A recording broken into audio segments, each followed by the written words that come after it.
Hello everyone, welcome back to Shockmania. I am the Artie Dents. Now, one of the things I really love doing on this channel is recommending movies to you. Watching movies and then recommending them and then reading your comments and seeing that if you enjoy them. However, lately, one thing I've noticed is that I'm getting a lot of recommendations back from you and I really love that. When I can find the time, I like to sit and watch these recommendations.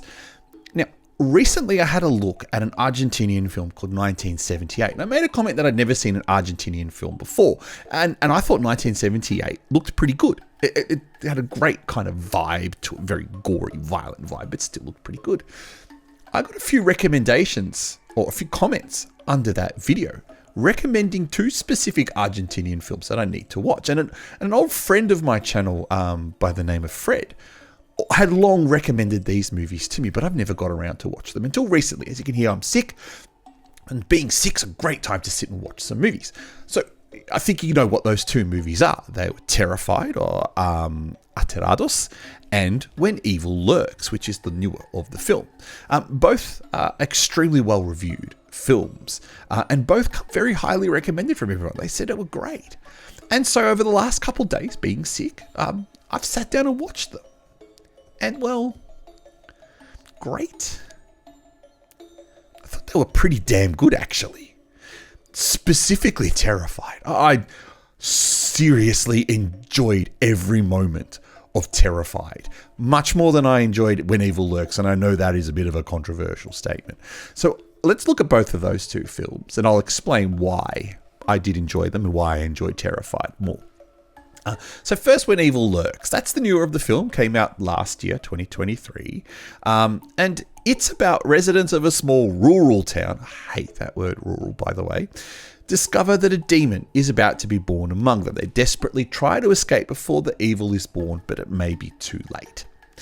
So that was all I had to go on. And the movie starts in a fabulous way. These two brothers hear a gunshot.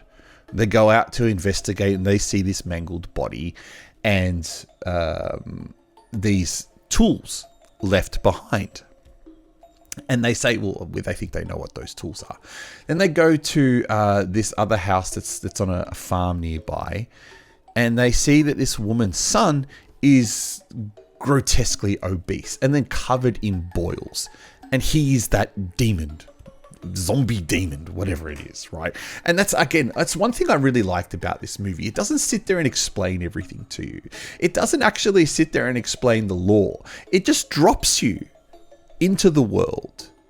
And it doesn't expect you to know everything, but the characters are going about their day like they already know. They don't sit there and monologue everything to you so that you can understand. There are certain scenes where that does happen, such as when the grandmother explains to the little boy about the 7 rules that you're supposed to do when you encounter one of these demons. But that kind of makes sense, that scene. Excuse me. That scene makes sense because, well, he's a little boy. He's not expected to know those scenes. And that gives the audience a great time to catch up. You know, it happens halfway through the movie, but that's besides the point. The movie has a lore, and it doesn't just spend its first 10 or 15 minutes telling you. You start piecing things together. And I really like that. I think that is a great way to tell a story. Especially when we see him running into his wife. You know, first we think he's just going to pick up his children. Then we see that there's another man there. Then we see that she's remarried. Then we see that she's had another child. Then we see that he's been a deadbeat father. He hasn't paid any child support. The movie builds this up. It doesn't hit you over the head. It doesn't have a conversation with the brother on the way there going, yeah, I'm going to pick up the wife. I hope I don't run into the stupid new husband and their kid. It just unravels everything as it goes along.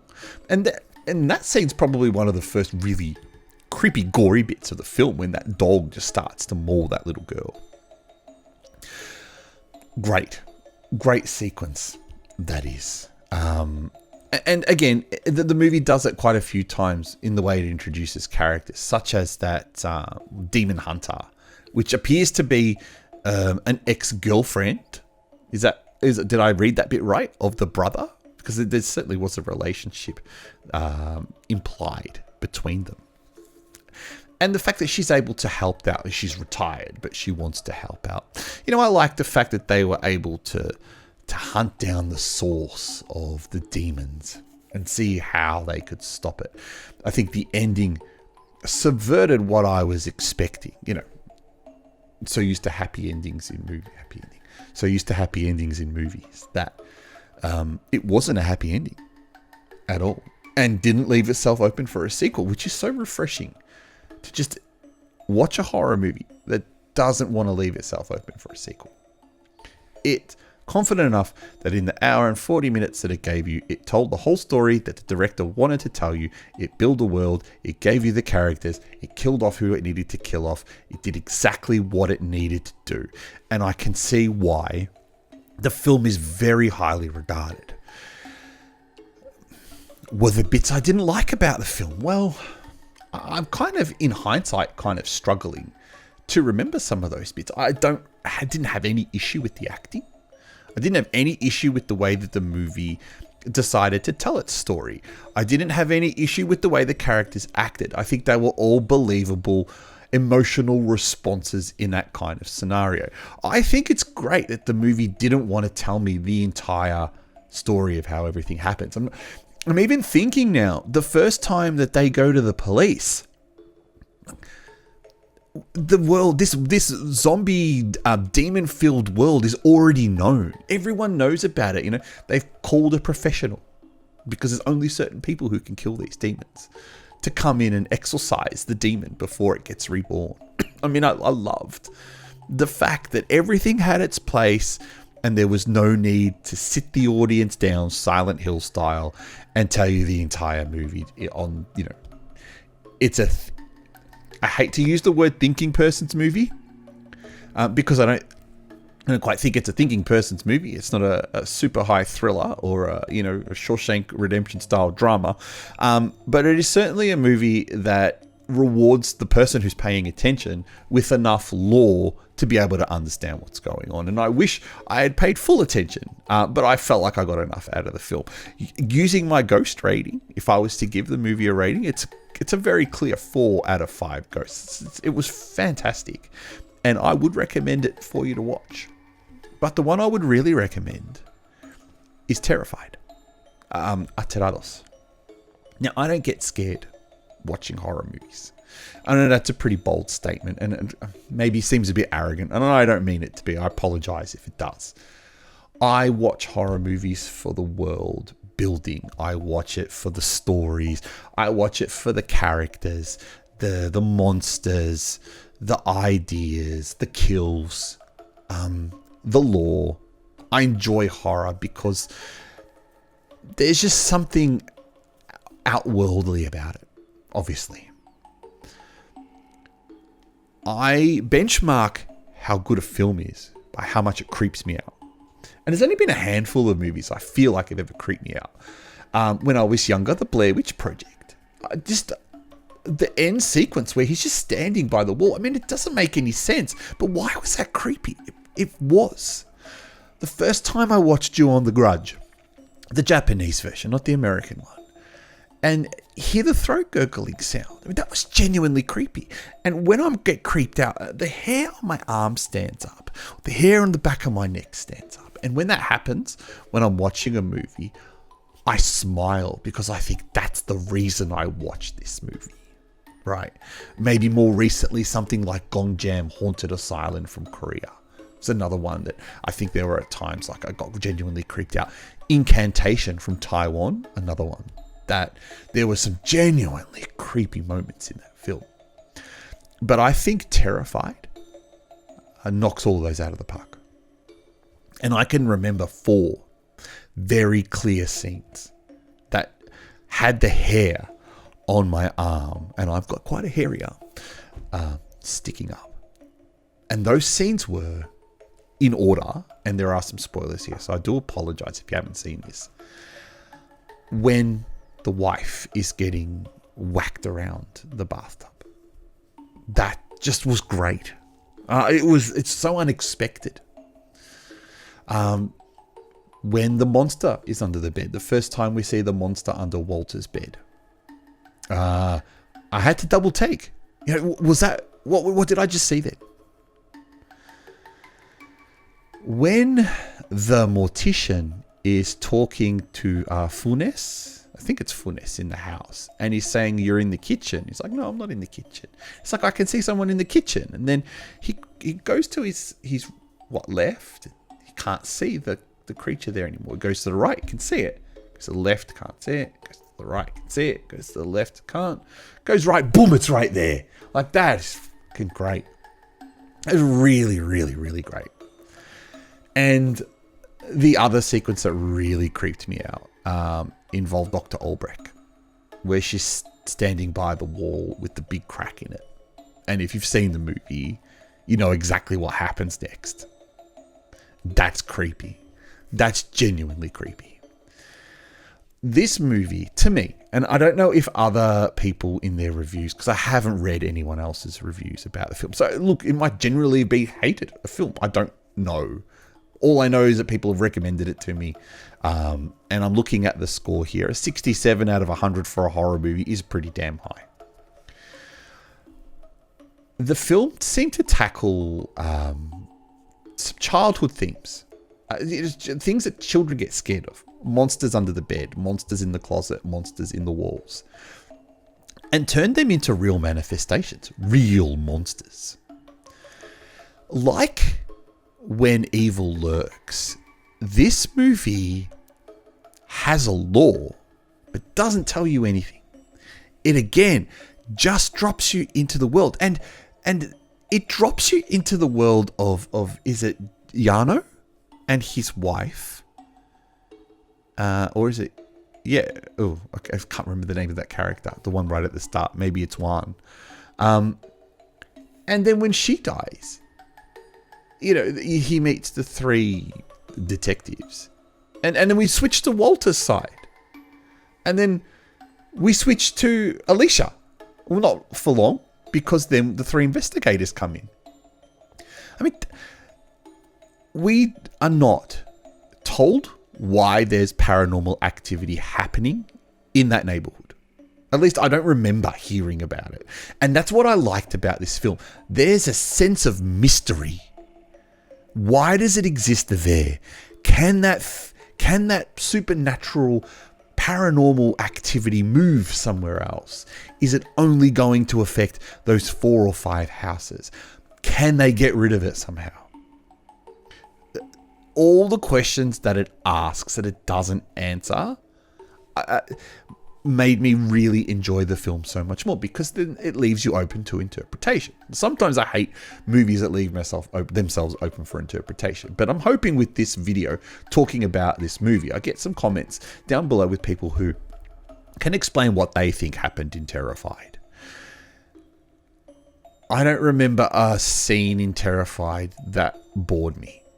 I don't remember not enjoying anything that happens in that film. From when Walter's trying to capture this spirit, this monster on video, to when we meet the corpsed boy at the breakfast table. It's everything done in this movie fits in so well, and it is so goddamn creepy. And I'm really surprised no one's remade this film, to be honest. Please don't.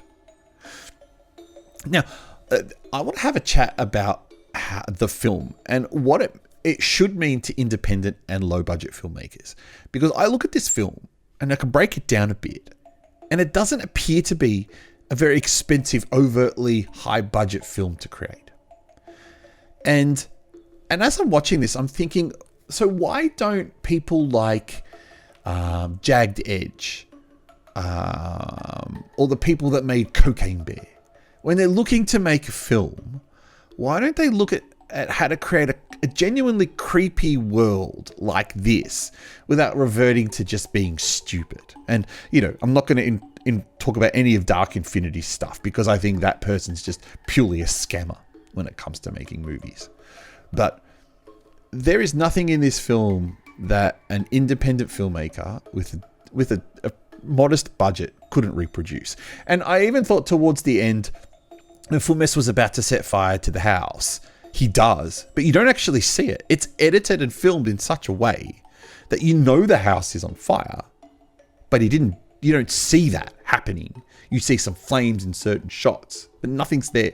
So, the idea that they destroyed a house, well, they didn't, right? It's just all clever editing. Sure, you could probably say, well, blood splatters on the wall.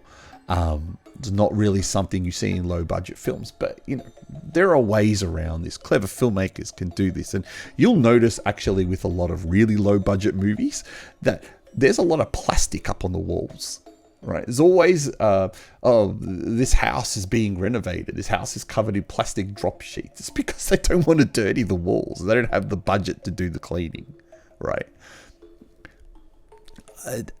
Getting a couple of extra $1,000, I'm sure there's investors who would look at something like this and go, this is a genuinely creepy film. I'm pretty happy to invest in something like this. So this is going to be controversial because using my ghost rating, great horror, stupid trash, I am struggling to think of a movie that I've ever done this to. I don't know I have. But I'm going to give this 5 ghosts. Like a genuine 5 out of 5. And I'm going to go so far as to say it's the creepiest movie that I've ever seen. Ever. And I've seen a lot of horror films, as you have as well. And it's genuinely the creepiest horror movie I've ever seen. And I loved every second of it. I can watch a movie going like this, right? And I do that. I'm not afraid to admit that. When someone's getting a teeth pulled out or an eyeball is about to be pierced, I do this. I don't want to see that. Doesn't mean I don't like it. It doesn't mean I don't enjoy it. I love that. That's what I loved with this film. And so I think that you should watch it. I think that you should hunt it down. It says here that it's streaming on AMC if you're an American viewer. For the rest of us around the world, well, if you're resourceful enough, you'll know where to find it, because that's where I found it. And what a shame that was the way I had to find it, by the way, when such a great film deserves wider support. So, to the handful of people, Ned Knight, Black Buddha, and Caravillas, who suggested these 2 films, and specifically did also suggest Terrified, you're geniuses. And I will take more recommendations from you any other time you want to give them to me. Please do yourself a favor if you consider yourself a horror movie lover and hunt down Terrified, Aterrados, 2018, and watch the shit out of it. Because it is just creepy. And then when you're done, go watch When Evil Lurks, because that's terrific as well. Anyway, enough of me. I'm the Artie Dance. It's probably the longest video I've done here on Shockmania. I'm the Artie Dance. You are watching Shockmania. Thank you so much for tuning in. Thank you so much for the recommendations. Please, if you've got more, let me know. Otherwise, if you like what you see here, if you like listening to my crap, subscribe to the channel. I always love having new horror fans on board. Otherwise, I hope to catch you next time.